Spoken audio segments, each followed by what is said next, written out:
All right, Jared. Host to most too, huh?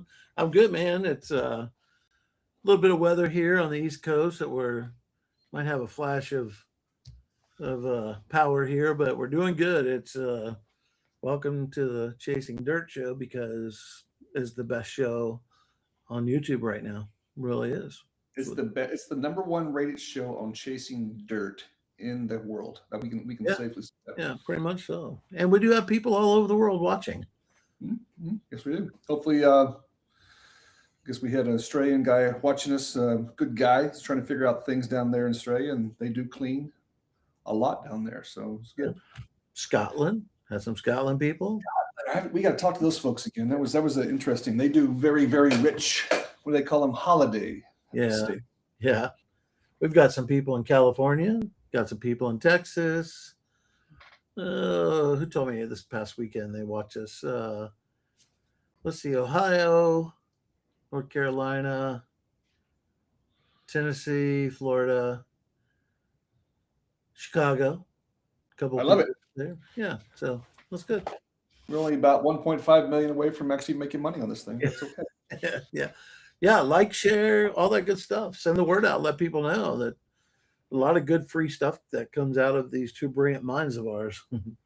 Well, speaking of free stuff, so this I'm gonna start broadcasting it, and if you can, I'll send it over to you if you can rebroadcast it out. But I had Ken Tucker on. You were out Friday, Yeah. taking some personal time, but had Ken Tucker on talking about the cool things he's doing with the web audit, SEO audit, but he's also now looking at AI for a marketing strategy. So this Friday at 1 o'clock East Coast time, I'll share my screen. You can go to my LinkedIn profile and you can find we're going to have a free hour-long session on 10 AI moves you can make. And again, if you're looking at this is the route community, but 10 AI moves you can make to really kind of take it to the next level with your company. And again, this is Ken kind of just going out there and grabbing, because there's just so much going on with AI as we learned last week, Jerry, in our fun times we had together. But Yeah, we did. there's so much going on that he's basically condensing this down and say, here's the 10 moves you need to be making like now to kind of take advantage of the early adopter phase that we're in right now as far as it goes with commercial cleaning. So come to the route community. Just type in route community. You'll find it under industry events. It is a free, no charge. All you need to do is add it to your calendar and register for it. And I think you'll get something out of that. Ken is a wealth of knowledge. He's got several mentors he works with that are next level across multiple trades. So he's taking that data, what he's learning, pulling that in. And we're going to go through an hour session of him really talking about 10 strong AI moves to make today. So I'm excited about that. This Friday, 1 o'clock East Coast time. That's awesome. That's great. Yeah. Yeah, Ken knows his stuff, doesn't he? He does know his stuff. On another note, we were out last week at, what was it, Tuesday, Wednesday, Thursday at the, I'm always slaughtered this name, but NFMT East trade show. 6, yep. And you've been there before, right? You spoke there. You were a guest speaker. Yeah, I spoke last year, spoke this year. And yeah, it was good. It was kind of funny because it was kind of right in the middle of the ACC basketball tournament. Like there were teams in our hotels and folks all over the place. And when you realize there's 20 some teams in the ACC, it was crazy. It was fun. It was kind of cool to see ball players, cheerleaders, fans, and then it was great to see people in our industry and a ton of I say a ton, quite a few facility management people from all different walks of life and different industries and big and small organizations. A lot of big organizations there and small organizations. So yeah, it was good. A lot of fun. Yeah, we were there. So we were doing a booth. You were a speaker. What did you speak on, by the way? We spoke on getting it out of your mind and onto paper. How to grow your business by making it scalable. And the first thing you got to do is you got to get a playbook. And so we talked about how to generate a playbook, whether you're the owner of a company or the supervisor of the department, whatever it is. I started the session off with, if you went on a week's vacation, would your company run or shut down while you're gone? Would your department run or shut down? Or, like I said, I went on a cruise one time, and all I became on the cruise to my business was a floating operations center, remote operations center, which is not what you want. And so we just did a session on how do we get things to operate in a really good way, to where we can be away and things still operate. And listen, I talk about Chick-fil-A all the time. So, um, you know, if the owner of Chick-fil-A is not there at lunchtime or for a week, Chick-fil-A still does what it does because there's operational procedures and processes in place and how they get things done. So it's the same mindset. Your company should be the same way. So that's what we talked about. I was thinking about Chick-fil-A this weekend. I was eating Chick-fil-A, and it was like right when they opened at 11 o'clock, and they had a line already built up. I was in the airport. That's what it was. It was in the airport. And I was just thinking, how cool would it be? I'm sure they have it. A point of sale, just as soon as those cash registers light up store by store, just seeing the sales come in. That's got to be phenomenal. They are a rock star group. Yeah. As far as me on the show, it was slow for us. And again, we were a little bit of niche there. We were slow at the booth itself. I think we had probably 3 or 4 good customers come by, or prospective customers come by. But one guy we had come by was from a county in PA. I won't mention it, but he said to us, what do you do? We explained what we did with the exchange. He goes, man, if you could find me a good contractor, I would let go of my contract today, because the guy's stealing from us. They're not doing this. They're not doing that. And I said, well, we suck less. That was my quote. We suck less. And we found him 3 commercial contract cleaners within a day. So I just talked to him this morning, sent it over to him. He was appreciative. It's not what we do. We're not connecting end users with contract cleaners, but if we're asked, we'll definitely, those contract cleaners that are supporting us, we'll support them. So that was a nice little win. I asked him to give me a digest on dissection of that when he gets through talking to the 3 to see what comes out of that. So Yeah, that's awesome. It's about a $200,000 contract opportunity. So, you're in the right area, right time. We connect you. 200,000 is not a bad contract if you got some decent margins on it. Well, if those don't work out, depending on geographic, I have another customer I'm working with, the new in the industry, but killing it. Man, she's killing it. She's bought a company in Pennsylvania. She's got a division here. So yeah. Is she north of Pittsburgh by chance? She is in the let's see what part of Harrisburg area, right? Yeah. She's in what's the office? Scranton, PA. She's in Scranton. Yeah. Okay. She's a little further east, but yeah. So that was a cool kind of event. I met a few. Here's some other companies I met. Just with Exchange, not just make it about Exchange, but we're looking for those contractors that do niche jobs as well, not just pure commercial cleaning, but had pressure washers. We met some pressure washing companies. That's all they do. We met some that do nothing but high-rise window cleaning. We've met, again, some people who just specialize in metal and wood restoration. So those abilities to, maybe you don't do metal, maybe you don't do wood restoration, maybe you don't do high dusting, you don't do high window cleaning.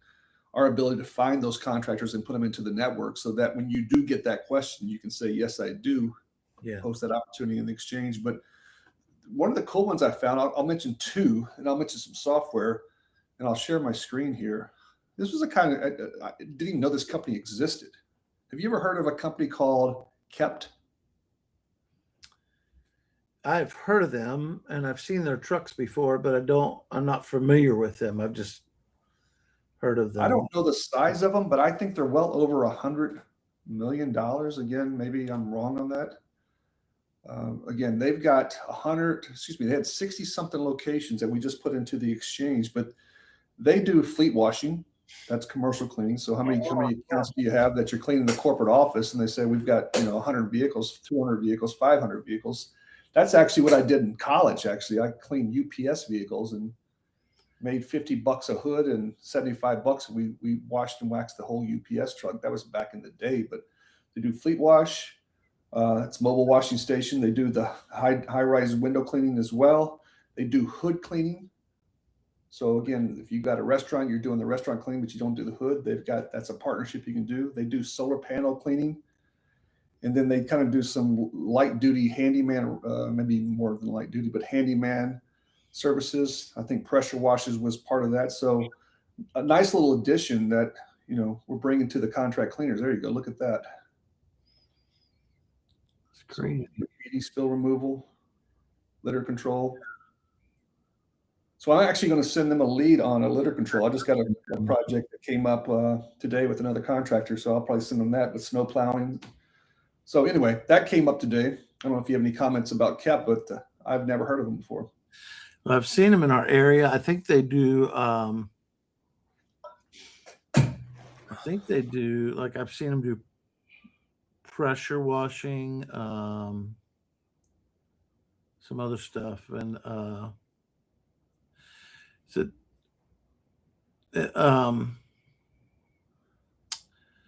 trying to think the guy's name. Is it Chris Panic or something like that? Isn't that his name?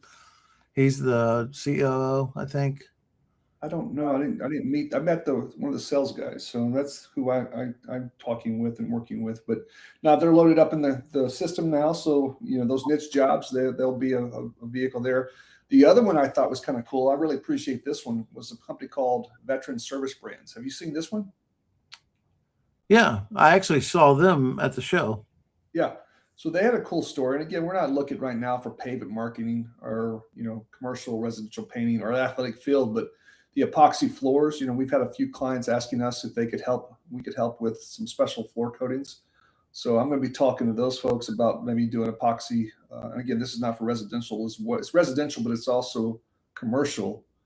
But these are kind of niche little projects that you start to kind of build out your bench of different contractors that do different services that you don't do. And all of a sudden you just expanded your kind of ideal services that you can provide. So that was a cool one to talk to. And they had a good mission that I think majority of their franchisees, or however they structure it out, are former vets. So it's kind of a cool story overall. And I think they were founded in New Hampshire, if I remember correctly here. So did you talk to them at all? I just had a conversation with one of the guys standing there. Probably because I just recognize the logo. I think they're in. I think they have a place here in Virginia Beach. If I'm not mistaken, I think they have a place here in Virginia Beach. Let's see down here, Virginia. I was saying they're all over the place. There you go. So they got one. So good stuff. The last one I bumped into. This we're going to take some more things around, but this one was probably the coolest thing I saw there. We talked about SOPs before. We've talked about that at nauseam, but this here, these guys come in and they allow you to kind of basically use AI to build your SOPs. And again, I talked about that Well.io before on one of the episodes. That's kind of cool that you can kind of record screenshots, you can get on your phone, talk through it, and it creates through AI, it creates SOPs, and it's the same voice, the same format. This thing does the same thing, but it also turns it into training material. Oh, wow. So That's cool. Not only are you getting your SOPs written in a consistent format, in a consistent voice, but it also rolls into training. So if you're out in the field and you're not sure the SOP, you can look this up. In addition, you put them through training, employees through training on this thing, and it gets better as you add more and more. So it starts referencing your other SOPs and it starts tying these things all together. And what I really liked about it was that it basically can put together AI videos to help with that training. And the AI videos speak multiple languages. So it's not just one. So maybe my preferred language is Portuguese. Boom. It's going to take those SOPs, convert them to Portuguese, take those videos, take the content that's in there, convert it to Portuguese, and everything I'm looking at is Portuguese. So I'm going to do some more diving on this thing, but these guys were doing some next level things. And what I liked as well is they have other trades that kind of relate to cleaning. So like if someone's doing training on, ladder safety or closed containment, some things like that, you can grab those other components and pull them into your SOPs. So things that you may not have an expertise on, you can pull them into the module as well. So I thought that was pretty damn nifty. That's pretty cool. Yeah. Yeah. That's a quicker way than, well, you know, when you start looking at your time versus the financial investment, sometimes it's better to go with a company like that and let them knock things out for you because they really just want the bullet points, the highlights of what you're trying to accomplish. And so that's a pretty cool deal. Yeah. AI, And man, it's a fascinating tool. now they keep it all contained, so your LMS or your training content is contained within your platform. So they're not sharing it with others. So it's yours. It gets better over time with yours, and there's just the speed of putting SOPs together. And to your point, if you went on vacation, you've got your SOPs developed out. They're calling the system first to Yeah. say, hey, what's the solution or what should I be doing? And Yeah. if you don't have one, then you go in and you plug in a few bullet points and it creates one based on all the SOPs and relates to that SOP. So technology, crazy. It's unreal, isn't it? Yeah. Yep. Overall, though, how would you grade that? How would you grade this year's show compared to last? Putting you on the spot. Well, yeah. And I mean, I don't, last year they made the change from Baltimore to Charlotte. So, anytime you make a geographical shift like that, you lose some people. But, I think Wendy and her team and Corinne and her team, they do an outstanding job. Obviously, it's all driven through their trade press, through their magazines and their articles and their websites. So I think it was pretty good. Here's my rule of thumb about conferences. If you're a business owner, if you or your team can go there and there's a golden nugget somewhere in that conference for your team, um, and if that golden nugget, if you grab it and you're able to go back and implement it into your company and it makes a difference, both in operationally or sales or whatever it is, it makes a difference and then affects the bottom line. I think it's well worth it. Any conference that can do that is well worth it. Um, so I think the conference is moving back to Baltimore. Um, and I don't know the reason why. I didn't get a chance to talk to me about it, but I know last year there just seemed to be a lot more people, but it probably because it's just more centralized in that Baltimore DC area. Yeah. So it just like any conference, that's what I go with the mindset of what can I do. Even I was speaking, right, but I also spent a day just doing my own walking around, learning, kind of, even like the stuff with AI with Quinn and some other people. I'm trying to make sure I'm directing BSCs in the right direction. That most of these folks I'm working with are under 5 million, and they're trying to get over that. So you got to be able to offer stuff that's current and viable. And so for me, it's yes, I'm going to speak, but I'm getting back more out of it in the networking time.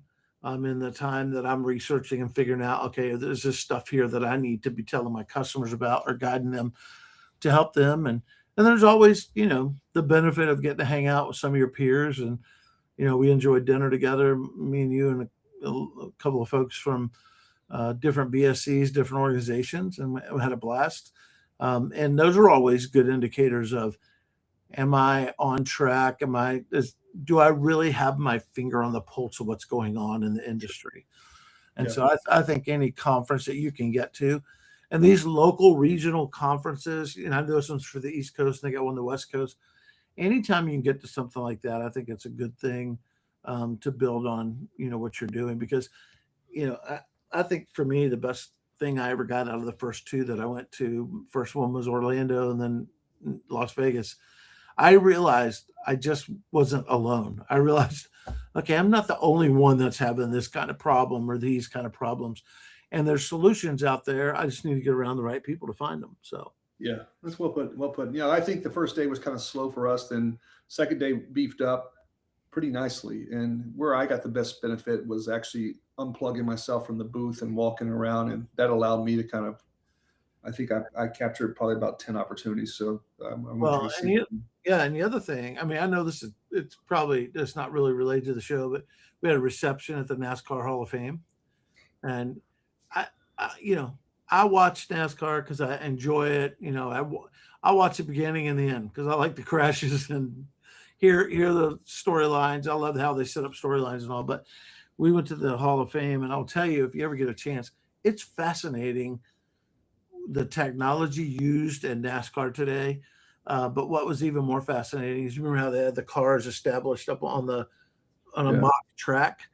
Well, they started with what 12 degrees, and which is I think like Richmond or I don't know, one of the racetracks, and then the cars are set on mock track, and as it goes up, it goes to 36 degrees, which is Daytona. And I will tell you, I learned I've seen it on TV, but I learned the talent these guys have is unmistakably crazy because the 36 degrees at 200 miles an hour and rubbing his racing mentality is crazy to me because once you saw it, and they had a little ladder that you could walk up on it. That 36 degrees, I'm telling you, if it comes out right on here, but 36 degrees at and you're running the car at 200 miles an hour, this close to somebody, the talent level is just remarkable. So I think there's a article for a magazine for the business of cleaning. That's what I think. 36 degrees bank. Hey, let me tell you something. The other thing I learned is how the cars are, that compartment's so small. When that car wrecks and it's on fire, whatever it is, and how quickly they can get out of that thing. I was walking around with a friend of mine. He's like, "Well, Jerry, what do you think about that? Isn't that crazy?" I'm like, "They'd had to put some grease on me to get me in and out of that thing. It doesn't matter." So I still remember Ricky Bobby. I'm on fire, and he's running with his own. Yeah. I'm on fire. I'm on fire. Yeah. So, but overall, I think I give us it ended really positively. It started slow, ended strong. Got a lot of follow up this week, and I'm already starting that process. So overall, we'll be back next year in Baltimore for sure. And there's a BSCI has got an executive management conference coming up here in May. Just looked at the dates. I think it's the 12th through the 15th. I'm not sure, something like that. But it's in Clearwater Beach, Florida. Even if you listen, it's a great place to bring your managers. You can spoil them a little bit. There's a resort they stay at. But there's great networking there for your manager to get to talk to people who are like-minded jobs and help them.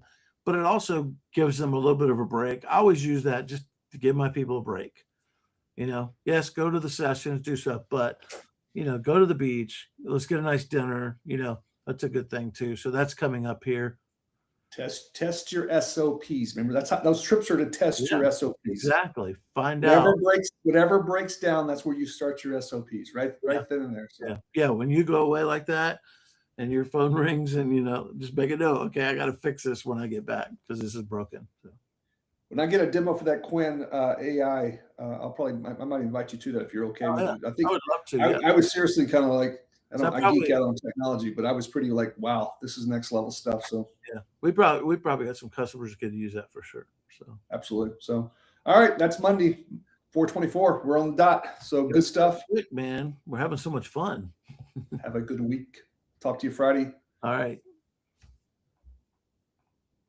Yeah, that Quinn was pretty cool. So I'll